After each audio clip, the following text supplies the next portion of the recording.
the Navigator and the shifting foundations. The new archipelago, known as the Blossom Reach, was more beautiful than any dream. But as the weeks passed, the people of Oakhaven realized that beauty didn't mean ease. The ground here didn't sit still. It pulsed gently like a sleeping giant, and the gravity was as fickle as the breeze. Kiri stood with Elara on a ridge, watching the sunset paint the sky in colors they didn't have names for yet. "Everything is different here, Kiri," Elara sighed, kicking a pebble that drifted upward instead of rolling down. "In Oakhaven, we knew where the floor was. Here, I feel like I'm always about to trip over the sky." Kiri nodded, feeling the same flutter of unease in her stomach.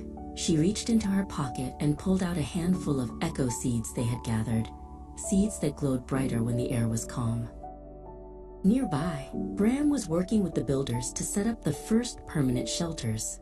They tried to use the heavy stone techniques of their old home, but the Blossom Reach rejected them. Every time they finished a wall, the ground would pulse, and the stones would tumble like dry leaves. Bram wiped sweat from his forehead, looking frustrated as a pile of masonry slumped over again.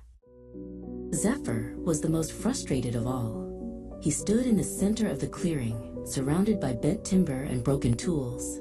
"This land is a trick," he shouted, his face turning a stormy shade of red.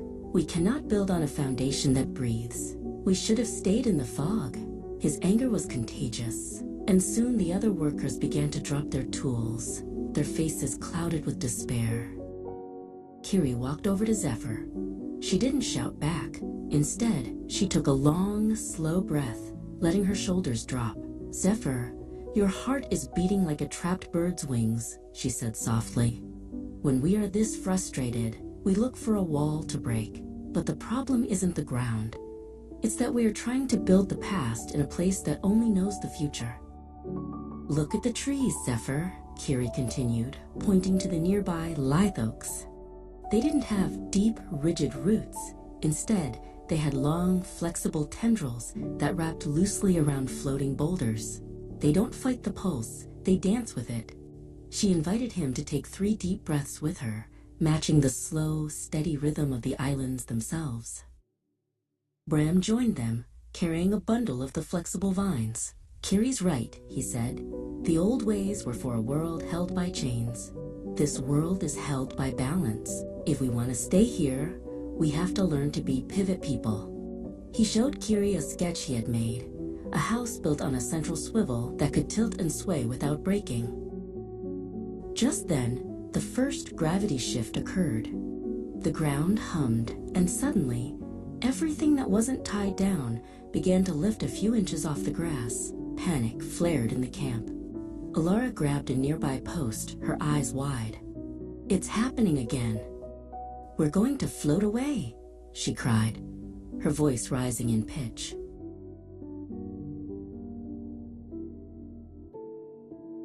Kiri didn't run. She stood in the center of the shift, feeling the lightness in her limbs. "Don't fight the lift, Elara," she called out. "Use it.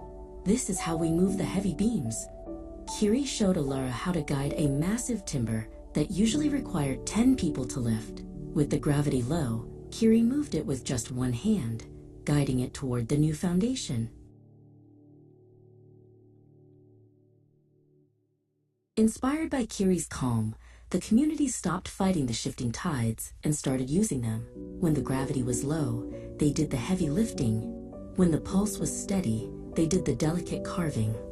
Kiri and Bram worked side by side, lashing the new pivot homes to the lithe oaks with shimmering silk ropes.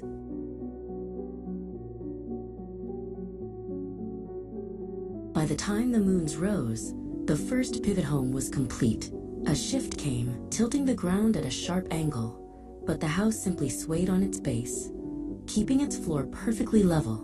Zephyr stood on the porch with Elara, marveling at how the world could move while they stayed safe. "I'm learning," Zephyr admitted. "The map is changing, so I must change too."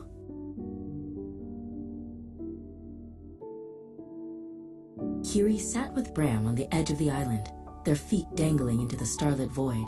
They weren't just survivors anymore, they were pioneers. Kiri realized that readiness wasn't about knowing what was coming next. It was about being okay with not knowing and having the tools to breathe through the uncertainty. The horizon was vast, but for the first time, it didn't feel empty.